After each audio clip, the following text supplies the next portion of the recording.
Welcome back to the Deep Dive. We've got a stack of research today that touches on what I think is, well, the single biggest contradiction in the modern workplace. Something everyone feels, but nobody really knows how to fix. It's the human capital paradox, isn't it? Right. Organizations are obsessed with high performance. They want innovation. They want resilience. They want you to give, 110%. Uh-huh. But the very structures they build seem designed to just grind people down. It's this weird disconnect. It is. We want the output of a machine, but we're hiring biological organisms, humans who, break, get sick, have bad days. And the traditional response is just to pretend that friction doesn't exist. Oh, yeah. The old leave your personal life at the door mentality, which, scientifically speaking, is just impossible. You can't just switch off your emotions when you badge in. You can't surgically remove your limbic system, no. So today, we are unpacking a concept that, frankly, usually gets relegated to the fluff file in HR. We're talking about organizational compassion. And before you check out, because you think we're going to talk about mindfulness apps or just being nice, let me stop you. Please do, because if there's one thing that research makes really clear, it's that being nice is, it's actually irrelevant here. So we're pulling from a heavy stack of papers today, mostly centering on the work in the compassionate organization. And the goal here is to strip away the sentimentality. Yes. We want to look at the mechanics. How does compassion actually function as a structural capability? Exactly. We're moving from compassion as a virtue to compassion as a process. Let's start with the definition then, because I think this is where everyone, myself included, gets it wrong. I tend to use empathy, sympathy, compassion, all interchangeably. And that's very common. But in the literature, they are very distinct. And that distinction matters. It matters for the bottom line.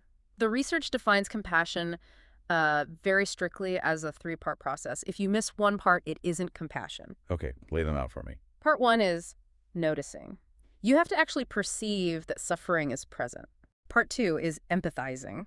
That's the emotional resonance, feeling with the person.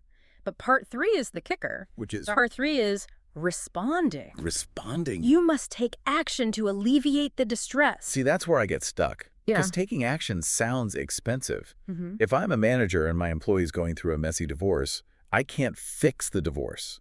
So does that mean I can't be compassionate? That is the most common misconception. Responding doesn't mean solving. It can't. You can't cure cancer. You can't fix a divorce. Right. But responding just means bridging that gap between feeling and doing. It can be as simple as, validating their pain or adjusting a deadline. So if I just sit there and say, wow, that sounds really hard, I feel for you, but I don't change a thing about their workload. That's just empathy, or maybe even pity. And in a business context, empathy without action is actually corrosive. Corrosive? It feels performative. My boss knows I'm drowning, says they feel bad for me, but is still letting me drown. That breeds cynicism faster than if the boss just didn't care at all. Wow. That's a brutal distinction. It's better to be cold than to be fake warm. In terms of trust, absolutely. But looking at the organizational level, this three-part process, notice, empathize, respond, that seems like a fragile pipeline. It could break anywhere, right? It breaks constantly. Think about a standard hierarchy. You've got the CEO on the top floor. Can they even notice the suffering of a customer service rep on the ground floor? No, of course not. They're looking at spreadsheets. The data is abstracted. Right. So the noticing fails. Or, okay, take middle management. They see the suffering. They might even empathize. But they are so burnt out, so overwhelmed with their own KPIs that they just don't have the bandwidth to feel anything. That's the empathy gap. I see you're struggling, but I'm struggling too, so deal with it. And then you have the third failure point, the policy wall. The manager notices, they empathize, they want to help. But HR says, if we make an exception for him, we have to do it for everyone. The classic computer says no. Exactly. Bureaucracy kills the response. So you have a manager saying, I'd love to give you the day off, but the handbook says. That is a structural failure of compassion. Okay, let's, play devil's advocate here for a second, because I'm sure there's a CFO listening to this thinking, this is all very touching, but we're running a business, not a therapy group. Is there actually a hard business case for this? It's a fair question. And if this doesn't drive performance, then it is just a luxury. But the data suggests it's a necessity, especially for innovation. Connect those dots for me. Yeah. How does me being compassionate to an employee help them invent a better product? It all comes down to how the human brain processes threat. Innovation requires risk, right? You have to try things that might fail. Sure, fail fast, break things, all that. But biologically, if an employee feels unsafe, if they're worried about being ridiculed or punished or ignored, their brain goes into what's called threat rigidity. They freeze up. They freeze, they stick to the proven paths, they stop offering new ideas because the social risk is just too high. So compassion is basically a prerequisite for psychological safety. Precisely. When you have a compassionate response to failure, okay, that didn't work, let's figure out why, versus, you messed up, you lower the threat level. And that frees up brain power for creativity. It unlocks the cognitive surplus you need. You can't innovate on fear. And then there's the whole reciprocity argument. This is, basic human behavioral economics. You scratch my back, I scratch yours. It's deeper than that even. When an organization steps up during a moment of truth for an employee, a death in the family, a health crisis, and supports them, that employee develops a profound affective commitment. Affective commitment, what does that mean? It means they stay because they want to, not because they have to. They give you discretionary effort. They work late, not because you ordered them to, but because they feel a debt of care. Versus the transactional employee who clocks out at exactly 5 p.m. because, well, you didn't help them, so why should they help you? Exactly. Retention data bears this out. People leave jobs where they feel used. They stay in jobs where they feel seen. It's that simple. Okay, so the why makes a lot of sense. Let's talk about the who, because I feel like we treat this as a personality trait. You're either a compassionate person or you're a hard-nosed driver. Yeah, the trait myth. Can you actually train a leader to be compassionate if they aren't naturally wired that way? That myth is the biggest barrier to entry here.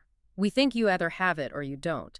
But the research views compassionate leadership as a capability. It's a skill set, like financial modeling or coding. But you can't teach feeling. You can't teach a manager to actually care if they don't. You might not be able to teach the feeling immediately, but you can teach the behavior. And often the feeling follows. Remember the noticing gap we talked about? Leaders being too busy to see the problem. Right. Most uncaring leaders aren't psychopaths. They're just distracted. So a lot of the training starts simply with attention, with self-awareness practices, perspective-taking exercises. Give me a concrete example.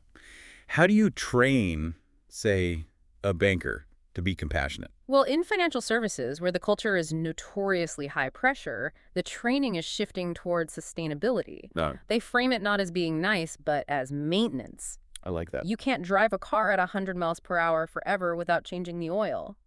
So they use the logic of the machine to protect the human. Whatever works. It's about teaching leaders to spot early signs of stress before it becomes burnout. It's just risk management. And in other fields. In healthcare, it's different. They naturally care, but they burn out. So the training there is more about reflective practice. What is that? It's structured time to actually stop and process the emotional impact of the work.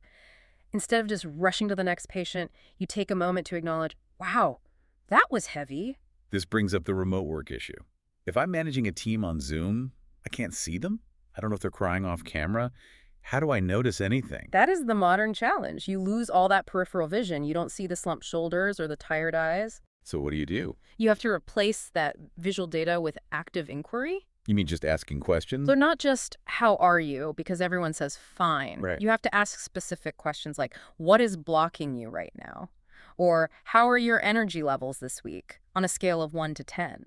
You have to operationalize the noticing. You're making the implicit explicit. You have to. If you wait for a remote employee to tell you they are struggling, it's usually too late. They've already resigned. Okay, let's get into the structural stuff. Because you said earlier, being nice isn't enough. You need systems.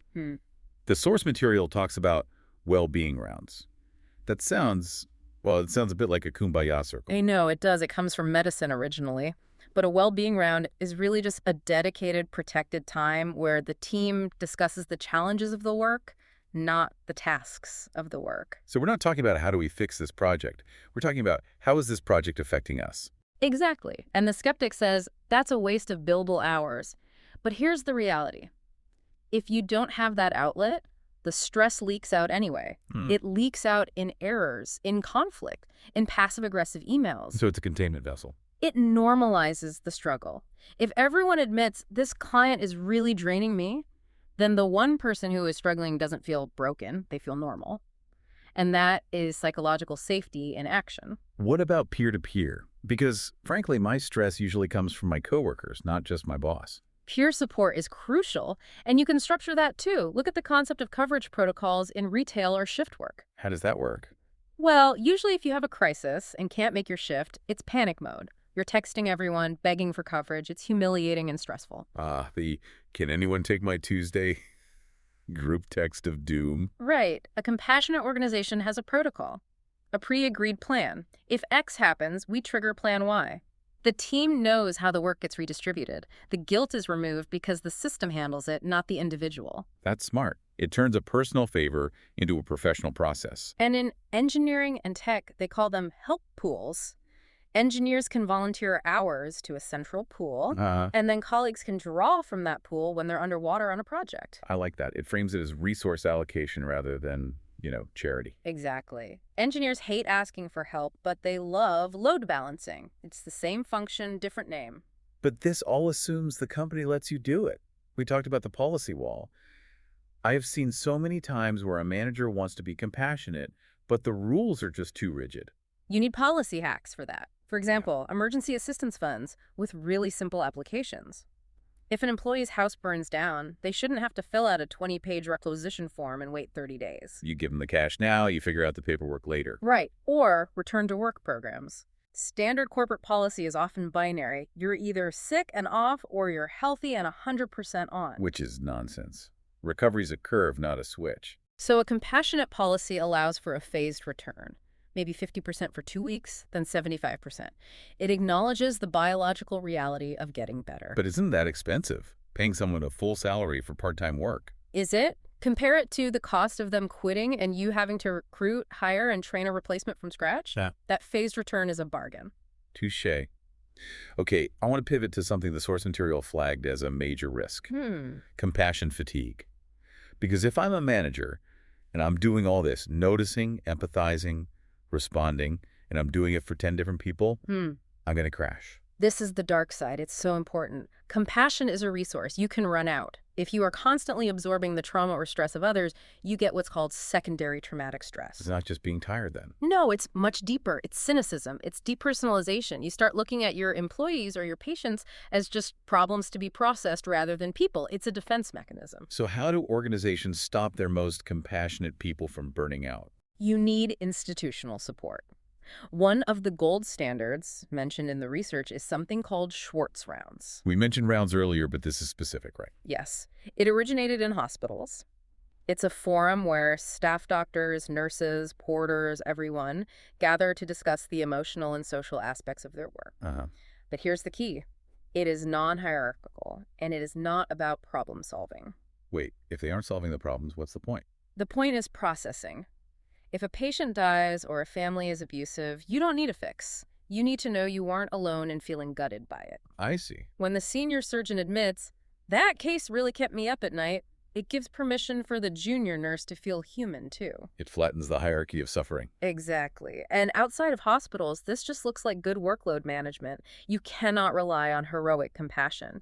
If your business model depends on managers working 14-hour days to support their teams, your business model is broken. That's technical debt for people. Human capital debt. And eventually, the bill comes due. So bringing this all together into a strategy, it sounds like compassion can't just be a poster in the break room. It has to be distributed. We often see companies hire a chief well-being officer or a chief happiness officer. And then everyone else breathes a sigh of relief and goes back to being jerks. Precisely. It creates a bottleneck. Oh, you're sad. Go talk to the happiness person. That fails. Compassion has to be a distributed capability. Meaning? Every frontline manager needs the authority and the budget to solve small problems. Give power to the edges. Yes. If a manager has to ask permission 3 levels up to buy a pizza for a stressed team or approve a simple schedule change, the moment is lost. The compassion has to be instant to be effective. And surely this has to link back to the company's purpose. It does. It's easier in, say, healthcare or education. We care for our staff so they can care for patients. Sure. But even in a commercial firm like a software company, you have to link well-being to the product. We can't write bug-free code if our brains are fried. Yeah, so the metric isn't, is everyone happy? No. Happiness fluctuates. The real metric is, can people bring their whole selves to work struggles included without fear? That's a high bar. without fear. It is, but that is the definition of a resilient organization, an organization that can handle shock because its parts, the people, are glued together by trust, not just by contracts. So to recap the journey here, compassion isn't a soft skill, it's a structural mechanism. It's a three-part process: notice, empathize, respond. And responding is the crucial step. It's the difference between pity and leadership. It drives innovation by killing the fear response. It boosts retention through reciprocity. But it needs these distinct mechanisms like coverage protocols and policy hacks to actually survive in the wild. And we have to protect the caregivers from fatigue, or the whole system collapses on itself. I want to leave everyone with a final thought to mull over. We've talked about the business case and the structures, but just look at your own workplace tomorrow. Here's the question I would ask. When a crisis hits, and it will, does your organization view your well-being as a cost to be minimized? Are they just doing the bare minimum to keep you from quitting? Or do they view your well-being as a strategic asset? And more importantly, if you fell apart tomorrow, does your workplace have the structure in place to catch you? Not just a nice manager, but a system that notices, empathizes, and actually responds. Because relying on the random kindness of a coworker isn't a strategy. That's just luck. And you shouldn't have to get lucky to be treated like a human being. Thanks for diving in with us. See you next time.